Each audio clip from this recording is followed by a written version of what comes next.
The official casualty report for Iwo Jima is a figure most students of the Pacific War can recite. 20,000 Japanese dead, 7,000 Marines killed in action. But numbers are sterile. They do not convey the paradox that sits at the center of this battle. For the Japanese commander, Lieutenant General Tadamichi Kuribayashi, the objective was never to win. He knew with certainty that he would die, that his entire garrison would be annihilated, and that the island would fall. Yet he considered this a rational, even successful strategy. For the Americans, the objective was to secure an emergency landing strip for B-29s returning from the strategic bombing campaign. Yet after the island was taken, at a cost of nearly 26,000 American casualties, it was used for emergency landings by approximately 2,200 bombers. A useful number, but one that does not justify the butcher's bill. So we are left with a question that is rarely asked directly. If the battle was strategically indecisive for the victors and tactically suicidal for the defeated, why does it occupy such a weight in military history?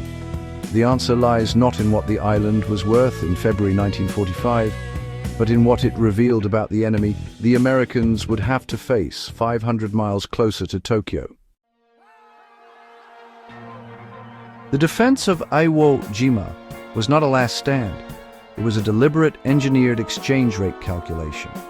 Kuribayashi had spent time in the United States as a military attaché. He was not blinded by the cult of the offensive that had destroyed previous Japanese garrisons. He rejected the Navy's plan to defend the beaches, correctly assessing that naval gunfire would annihilate his men before they could fire a shot. Instead, he abandoned the shoreline and moved his artillery, over 300 pieces, to the high ground. He forbade the banzai charge. This was heresy in the Imperial Army, but Kuribayashi understood that a dead soldier cannot kill the enemy. He ordered his men to take 10 Americans with them before they fell.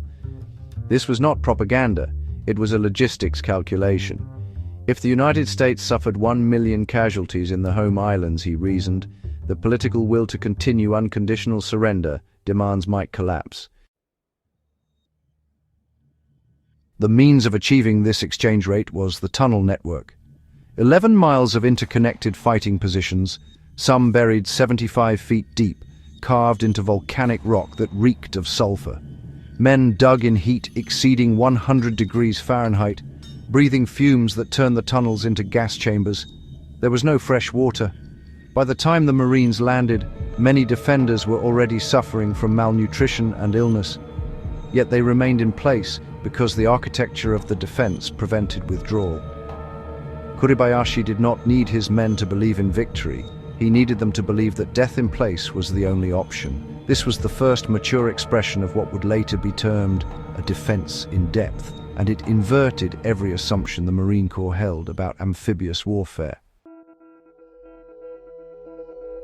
The pre-invasion bombardment did not fail. It succeeded in producing the opposite of its intended effect. Standard military history records that the 74-day air campaign and 3-day naval bombardment were ineffective because the Japanese were underground. This is true, but it understates the damage. The bombardment churned the black volcanic ash into a loose granular surface that offered no traction and resisted entrenchment. A Marine could dig for 10 minutes and accomplish nothing. The craters created by American shells provided ready-made fighting positions for the defenders. General Holland Smith admitted that the bombardment made the island stronger, not weaker. This is not merely a tactical footnote. It is a lesson in the physics of suppressive fire against a prepared, determined adversary who refuses to be suppressed. The landing beaches became killing zones not because the Japanese opened fire immediately, but because they waited. The first waves landed in silence. Veterans recall the absence of sound. Then, when 8,000 men and their equipment were congested at the water's edge, the mortars and artillery opened with pre-registered fires. This was not improvisation.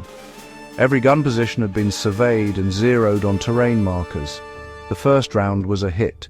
The Marines were not fighting an enemy, they were fighting a prepared battle space. This tactic, withholding fire to maximize congestion, is now standard doctrine in anti-access area denial strategies. In 1945, it was a revelation, and it was learned at the cost of nearly 2,500 casualties on the first day. The flag raising is an accurate photograph, but it is a misleading symbol of how the battle was fought. Joe Rosenthal's image is so embedded in American iconography that it has become a substitute for the battle itself. But the photograph was taken on the fourth day. The fight for Suribachi cost 800 Marine lives, and Suribachi was not the main defensive position, it was the southern anchor. The main Japanese force remained in the northern plateau, where the terrain was more rugged and the tunnels more extensive. For 5 weeks, the advance was measured in yards. The area around Hill 382 and the amphitheater was renamed the Meat Grinder. This was not hyperbole, it was descriptive. The Marines were forced to clear the same fighting positions multiple times because the tunnel network allowed Japanese soldiers to reoccupy positions thought to be secure. This was the birth of the three-block war concept, where combat, peacekeeping, and humanitarian assistance occur simultaneously. But applied in reverse, the same terrain block hosted continuous combat, because the enemy refused to die in place. The photograph also obscures the fate of the men in it. 3 of the 6 flag raisers were killed later in the battle. Marine Sergeant Bill Janaust, who filmed the event on color motion picture film, was killed by Japanese fire while clearing a tunnel days later. His body was never recovered. The flag went up. The war continued. This is the tension the photograph cannot capture. It is a moment of triumph, frozen in time. But the battle was not a moment. It was a grinding, sustained expenditure of life against an enemy who measured success in hours purchased. The strategic impact of Iwo Jima was felt not in the air campaign, but in the planning rooms where the invasion of Japan was being calculated.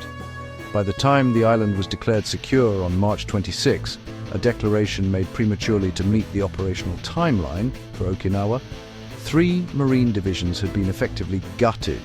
They would not be available as a mobile reserve for the expected invasion of Kyushu. More importantly, the casualty figures from Iwo Jima, combined with the concurrent fighting on Okinawa, forced a fundamental reassessment of Japanese resistance. The Japanese were not fighting to win, they were fighting to make the cost of invasion unbearable. On Iwo, they succeeded in killing or wounding nearly 1 American for every defender on the island. On Okinawa, the ratio would be even worse. When planners estimated that the invasion of the home islands could result in over 1 million Allied casualties, the projection was not abstract. It was based on empirical data from this 8-square-mile island. Kuribayashi's calculation that heavy American losses might induce a negotiated settlement rather than unconditional surrender proved incorrect. The United States did not seek terms. Instead, it sought a weapon that could force surrender without invasion. The atomic bombings of Hiroshima and Nagasaki are correctly understood as the conclusion of the Pacific War, but they are also the conclusion of the Battle of Iwo Jima. The unwillingness of Kuribayashi's garrison to surrender, their commitment to killing Americans until the moment of their own deaths, and the horrific cost of dislodging them from fortified positions directly influenced the decision calculus of Truman and his advisors. If the Japanese would not surrender after losing an island 600 miles from Tokyo, what would it take to make them surrender on Tokyo Bay? The answer was found in the bomb bay of a B-29. The aftermath produced no reconciliation, only silence. 2 Japanese holdouts emerged from the tunnels in 1949, 4 years after the war ended. They had been living on insects and stolen rations, completely unaware that their empire had collapsed. For the Americans who survived, the silence was internal. War correspondent Keys Beach covered the Pacific campaign, married a Japanese woman, and lived in Japan for 3 decades. He did not discuss Iwo Jima. His daughter recalls driving past the Marine Corps War Memorial in Arlington, her father would grip her hand and say nothing. The term post-traumatic stress did not exist. The medical infrastructure to process what these men had witnessed did not exist. They simply continued. Some, like Ira Hayes, could not. Hayes raised the flag on Suribachi, survived the battle, and died of exposure and alcohol abuse on an Arizona reservation at age 32. His death is as much a casualty of Iwo Jima as any suffered on the Black Sands. The Japanese veterans who survived, those few who surrendered or were captured wounded, returned to a country that did not commemorate Iwo Jima. 2 million Japanese died in the final year of the war. The garrison on this island was a fraction of that loss. Kuribayashi's death poem, in which he wrote "So sad we fall," was edited by Imperial headquarters to read mortified. Sadness implied waste. Mortification implied resolve. The edit was a lie, but it was the lie required to sustain the narrative of noble defeat. In reality, Kuribayashi knew the battle was lost before it began. His letters to his children reveal a man who did not wish to die, but who understood that his death was the only remaining currency with which he could purchase time for his family. This is not fanaticism. This is the tragedy of a competent commander ordered to hold an untenable position. What remains is not glory, but granularity.